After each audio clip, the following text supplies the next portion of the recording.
I was looking forward to getting to see you again, but because of the way things are set up, yet again, I just hear your voice. Man, it's so good to see you. And it's weird that the only time I've ever seen you in person was the one time when you came to the HBO building in New York to screen the film. Definitely crazy. That's the world we're living in.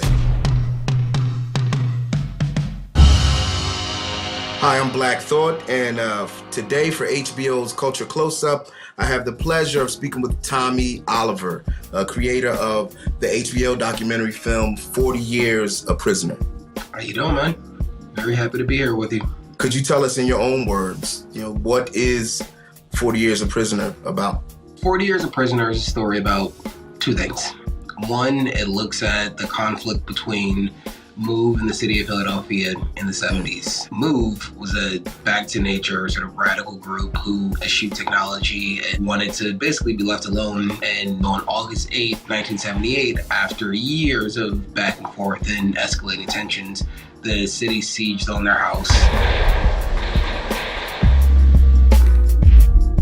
The 9 members are fleshed out. One was 8.5 months pregnant at the time. They were all convicted of the murder of Officer Ramp and then sentenced for 30 to 100 years in prison. And so that woman who was pregnant at the time, she wound up literally delivering her baby in prison.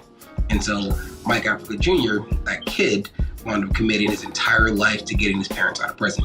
And so it's very much a story about a kid who just wanted his parents home. Was it important to feature original music by The Roots? Important doesn't even come close to capturing it. It's like the idea that The Roots would contribute in any way, shape, or form is a dream. There's no other group that is more Philly than The Roots. The story should be told from a Philadelphian perspective, which is why I really appreciate that you're a fellow Philadelphian. Why do you feel it was important to keep Move's story alive? One of the things that breaks my heart is this idea that this film is alarmingly relevant. Because to be free is not to be so-called living on this level. It's to be free of the oppressive power of a maniac like Rizzo. What we're looking at happened 40 years ago, and it speaks to how much we still need to do and how much work there is to be done. And the things that Move was fighting against, love them or hate them, are things that we still need to deal with. How do you hope viewers will react to this project, and what do you want them to take away? So much of what happened to Move in the 70s and the 80s was that they were dehumanized. And when you dehumanize a group, it makes it really easy to justify anything that happens to them.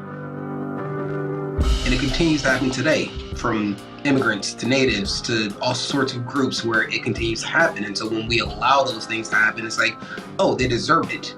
Yeah. And so, no, these are people. The shared sense of humanity is something that we need to be aware of and we need to cherish because it matters so much. And when we lose it, there's no getting it back. I want to thank you for your art, man, and for being brave enough, to put together this sort of project. Do you have any advice for up-and-coming Black filmmakers who might be interested in working in this docu-style medium?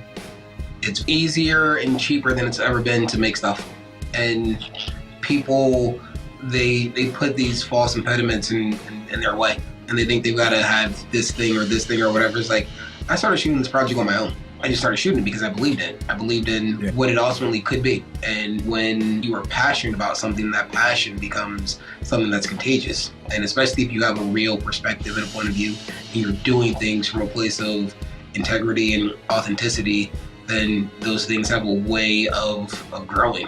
And so what it comes down to is just really just to do. The more you do, the more you will do. This has been Tommy Oliver. I'm Black Thought. And this is HBO Culture Closeup. I appreciate it, man.